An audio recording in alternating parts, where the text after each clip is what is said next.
ಎಲ್ಲರಿಗೂ ನಮಸ್ಕಾರ. Welcome back to my channel. ನಾನು ಲಾವಣ್ಯ. ನಾನಿವತ್ತು ಮೆಂತ್ಯ ಸೊಪ್ಪಿನ ಪಲಾವ್ನ ಮಾಡ್ತಾಯಿದ್ದೀವಿ.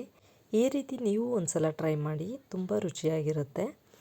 ನಾವಿಲ್ಲಿ ಫಸ್ಟಿಗೆ ಮಸಾಲನ್ನ ರುಬ್ಕೋತಾ ಇದ್ದೀವಿ. ಮಸಾಲೆಗೆ ನಾನಿಲ್ಲಿ ಒಂದು 2 ಇಂಚಷ್ಟು ಶುಂಠಿ, ಒಂದು 2 ಗಡ್ಡೆ ಬೆಳ್ಳುಳ್ಳಿ, ಖಾರಕ್ಕೆ ತಕ್ಕಷ್ಟು ಹಸಿಮೆಣಸಿನ್ಕಾಯಿ, ಜೀರಿಗೆ, ಚಕ್ಕೆ ಪೌಡ್ರು ಮತ್ತು ಅರಿಶಿನ ಇಷ್ಟನ್ನು ಹಾಕ್ಕೊಂಡು ಸಣ್ಣದಾಗಿ ರುಬ್ಕೋತಾ ಇದ್ದೀನಿ. ಇದು ರುಬ್ಕೊಂಡು ಪಕ್ಕಕ್ಕೆ ಎತ್ತಿಟ್ಕೊಂಡು ನಂತರ ನಾವು ಮೆಂತ್ಯ ಸೊಪ್ಪು ಮತ್ತು ಒಗ್ಗರಣೆಗೆ ಈರುಳ್ಳಿನ ಹೆಚ್ಚಿಟ್ಕೊಂಡಿದ್ದೀನಿ. ನಾನಿಲ್ಲಿ ತರಕಾರಿನೂ ಕೂಡ ಯೂಸ್ ಮಾಡ್ತಾಯಿದ್ದೀನಿ. ಸ್ವಲ್ಪ ಬೀನ್ಸು, ಕ್ಯಾರೆಟು, ಬೀಟ್ರೂಟು ಇಷ್ಟನ್ನು ಕೂಡ ಆ್ಯಡ್ ಮಾಡ್ತಾಯಿದ್ದೀನಿ. ನಾವಿಲ್ಲಿ ಒಲೆಯಲ್ಲಿ ಅಡುಗೆ ಮಾಡ್ತಾಯಿದ್ದೀವಿ. ಒಲೆ ಮೇಲೆ ಒಂದು ಪಾತ್ರೆನ ಇಟ್ಟು ಒಂದು 10 ಸ್ಪೂನಷ್ಟು ಎಣ್ಣೆನ ಹಾಕ್ಕೊಂಡು ನಾನಿಲ್ಲಿ ಕೊಬ್ಬರಿ ಎಣ್ಣೆನ ಯೂಸ್ ಮಾಡಿದ್ದೀನಿ. ಕೊಬ್ಬರಿ ಎಣ್ಣೆ ಹಾಕಿದ್ರೂ ತುಂಬ ಟೇಸ್ಟ್ ಇರುತ್ತೆ ನೋಡಿ.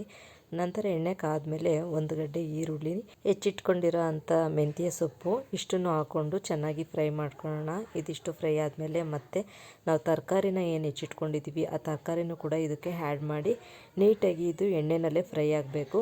ಒಂದು 10 ನಿಮಿಷನಾದರೂ ಚೆನ್ನಾಗಿ ಫ್ರೈ ಆಗಬೇಕು. ನಾವಿಲ್ಲಿ ತಿರುಗಿಸೋದಕ್ಕೆ ಮುದ್ದೆಕೋಲನ್ನ ಯೂಸ್ ಮಾಡಿದ್ದೀವಿ. ಜಾಸ್ತಿ ಜನಕ್ಕೆ ಅಡುಗೆ ಮಾಡುವಾಗ ಈ ರೀತಿ ಮುದ್ದೆಕೋಲನ್ನ ಯೂಸ್ ಮಾಡೋದ್ರಿಂದ ತಿರುಗಿಸೋದಕ್ಕೂ ಕೂಡ ತುಂಬ ಈಸಿ ಆಗುತ್ತೆ ಮತ್ತು ಉರಿನೂ ಕೂಡ ಕೈಗೆ ತಾಕೋದಿಲ್ಲ.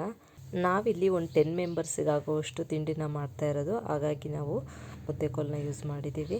ತರಕಾರಿಗಳೆಲ್ಲ ನಾವು ಎಣ್ಣೆನಲ್ಲೇ ಆಲ್ಮೋಸ್ಟ್ ಒಂದು 1/4 ಭಾಗನಾದರೂ ಬೆಂದಿರಬೇಕು. ನೆಕ್ಸ್ಟ್ ನಾವು ಉಳಿದಿರೋ ಪದಾರ್ಥಗಳನ್ನ ಆ್ಯಡ್ ಮಾಡೋಣ. ಈಗ ನಾನು 1 ಸ್ಪೂನಷ್ಟು ಗರಂ ಮಸಾಲನ ಆ್ಯಡ್ ಮಾಡ್ತಾಯಿದ್ದೀನಿ. ನಂತರ ನಾವು ರುಬ್ಬಿಟ್ಕೊಂಡಿರೋ ಅಂಥ ಶುಂಠಿ ಬೆಳ್ಳುಳ್ಳಿ ಪೇಸ್ಟ್ನೆಲ್ಲ ಆ್ಯಡ್ ಮಾಡಿ ಈ ರೀತಿ ಚೆನ್ನಾಗಿ ಎಲ್ಲದನ್ನು ಮಿಕ್ಸ್ ಮಾಡಿ ಇದನ್ನು ಬೇಯೋಕ್ಕೆ ಬಿಟ್ಬಿಡೋಣ.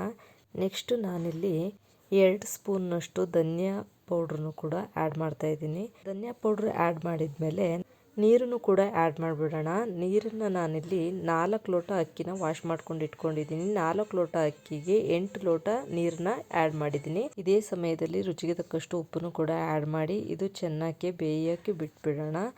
ಇದು ಒಂದು 1/4 ಗಂಟೆನಾದರೂ ಚೆನ್ನಾಗಿ ಕುದಿ ಎತ್ತಿ ಬೇಯಬೇಕು. ಮುಚ್ಚಳ ಏನು ಮುಚ್ಚಿ ಬೇಯಿಸೋದು ಬೇಡ, ಹಾಗೆಯೇ ಬೇಯೋಕ್ಕೆ ಬಿಡೋಣ. ಇದನ್ನು ಒಂದು 10 ನಿಮಿಷ ಕಡಿಮೆ ಊರಿನಲ್ಲೇ ಬೇಯಿಸಿ ಬಿಟ್ಟರೆ ನೋಡಿ ಈ ರೀತಿ ರೆಡಿಯಾಗಿರುತ್ತೆ ಮೆಂತ್ಯ ಪಲಾವ್. ನೀವು ಕೂಡ ಒಂದ್ಸಲ ಈ ರೀತಿ ಮಾಡಿ ನೋಡಿ.